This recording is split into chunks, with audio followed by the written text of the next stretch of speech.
میں اگر ایک بچے کو اچھی تعلیم دلواؤں، اچھا ماحول دلواؤں، پیار سے پرورش کروں، اچھا ڈسپلن دوں، اچھا کھانے کو دوں، پینے کو دوں، ساری چیزوں کا اہتمام کیا ہوا ہے، انوائرمنٹ بھی اچھی ہے، کوئی برے انفلوئنسز نہیں ہیں، ہر طرح سے میں نے اس بچے کو ٹھیک طریقے سے پرورش کرنے کی کوشش کی ہے. اسے کہتے ہیں امبات یعنی میں نے جو اس کی انوائرمنٹ ہے، جو اس کا ماحول ہے، وہ میں نے بہترین تیار کر کے اس بچے کو تیار کیا ہے، اس کی پرورش کی ہے. اس کو امبات کہتے ہیں.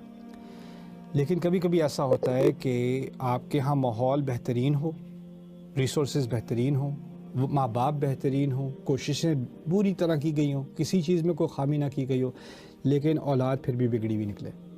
ایسا بھی ہو سکتا ہے. اس کی مثال قرآن میں بھی ہے. یعقوب علیہ السلام بہترین والد ہیں، بہترین ماحول ہے، نبی سے اچھا والد کون ہوگا، لیکن ان کی اولاد بگڑی ہوئی ہے. تو ہوتا کیا ہے کہ کبھی کبھار آپ کا اگر ماحول اچھا بھی ہو تو اس کا مطلب یہ نہیں ہے کہ جو پرورش ہو رہی ہے اس کی گارنٹی ہے کہ وہ بھی اچھی نکلے. لیکن دوسری، کیونکہ اس میں ایک اور ایلیمنٹ بھی ہے، انسان کے اندر ایک اپنا فیصلہ کرنے کی اللہ تعالیٰ نے قدرت ڈالی ہے، ایک صلاحیت ڈالی ہے.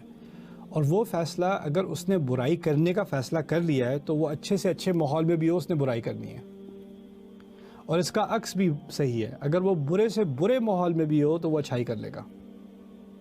رسول صلی اللہ علیہ وسلم یا ابراہیم علیہ السلام برے سے برے ماحول میں ہیں لیکن اچھائی پر کمیٹڈ ہے. صحابہ برے سے برے ماحول میں تھے لیکن وہ ایمان کی طرف آئے. سلمان الفارسی شرک کی دنیا میں تھے، اتنا لمبا سفر کر کے وہ ایمان کی طرف آئیں. انسان کا ماحول اگر اس کے اندر اس نے اچھائی کی طرف کمٹمنٹ کر لی ہے نا، اپنے اندر سے اس کے اندر وہ اچھائی اس نے اس کو پکڑ کے رکھا ہوا ہے، تو اس کے ماحول سے فرق نہیں پڑے گا. مریم سلام علیہا کے بارے میں اب دیکھیں، ماحول جس ماحول میں ان کی پرورش ہوئی ہے اس ماحول میں باقی بنی اسرائیل بھی پل بڑھ رہے ہیں، اور زکریا علیہ السلام بھی موجود ہیں. لیکن زکریا علیہ السلام کہہ رہے ہیں کہ باقی لوگوں سے مجھے ڈر لگتا ہے کہ وہ کرپٹ ہیں، انی خفت الموالی من ورائی. ماحول ایک ہی ہے لیکن وہ اس ماحول کا فائدہ نہیں اٹھا رہے. اسی طرح یہاں پر یہ تو ہے اللہ تعالیٰ نے ان کو اچھے ماحول کا اہتمام کر دیا، انبتہا. لیکن نباتن کے اندر، امبات نہیں، نباتن کے اندر کیا ہے کہ وہ خود بھی ڈیولپ ہوئیں، خود بھی انہوں نے اچھائی کو پکڑا اور اس ماحول کا پورا خود سے فائدہ اٹھایا. تو دونوں طرف سے اللہ تعالیٰ نے ایکچولی اکنالج کیا ہے کہ ایک تو ماحول بہترین تھا اور ایک اس کے اندر اچھائی جو ان کے اندر اچھائی تھی وہ بھی بہترین تھی اور انہوں نے اس کو اچھی طرح پکڑا. اور اسی سے ہمیں پتہ چلا کہ دو ایلیمنٹس ہوتے ہیں. ایک عنصر ہوتا ہے کہ آپ نے ماحول دینا ہے، اور دوسرا عنصر ہوتا ہے کہ انسان خود اچھا بنے. اسی لیے اچھے ماحول، مسلمان ماحول میں ہونے کے باوجود ان کی ماں نے کیا کہا تھا، اس کو شیطان سے بچا لیجئے. اس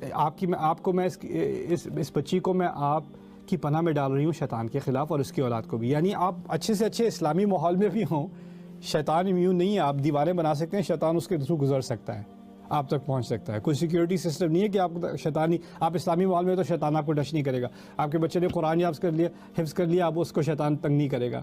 آپ عالم دین بن گئے، آپ کو شیطان تنگ نہیں کرے گا. نہیں، اس سے کوئی امیونٹی نہیں ہے. ان کو بھی پتہ تھا یہ امیونٹی کوئی نہیں ہوتی. میں ماحول تو میں دے سکتی ہوں لیکن آخر میں آپ ہی بچا سکتے ہیں شیطان کے وسوسے سے. تو اسی طرح انہوں نے اپنی اچھائی کو، اور دیکھیں آخر میں جا کر بھی جب فرشتہ ان کے پاس آیا تو انہوں نے کہا اعوذ بالرحمن منک ان کنت تقیا.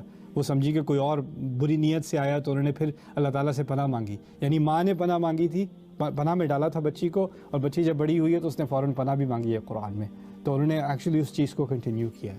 تو اس سے اب میری امید ہے کہ ہمیں اپنی اولاد کے بارے میں، ان کے فیوچر کے بارے میں سوچنے کی صلاحیت ملے، کہ سوچنے کے بارے میں کچھ ملے کہ ہم نہ صرف ان کو اچھا ماحول دیں مگر ایسی کانورسیشنز ان کے ساتھ کریں، ایسی تربیت ان کی کریں کہ وہ خود سے ان کے اندر اچھائی کا عنصر جو ہے وہ ڈیولپ ہو، اور وہ خود سے وہ فیصلہ کرنے کی صلاحیت رکھتے ہیں کہ اگر وہ اچھے ماحول میں نہ بھی رہیں تو ان کی اچھائی نہ چلی جائے. اللہ تعالیٰ ہماری سب کی اولاد کو جو صلح دے، اچھے عمل کی توفیق دے اور ان کا ایمان قوی کرے.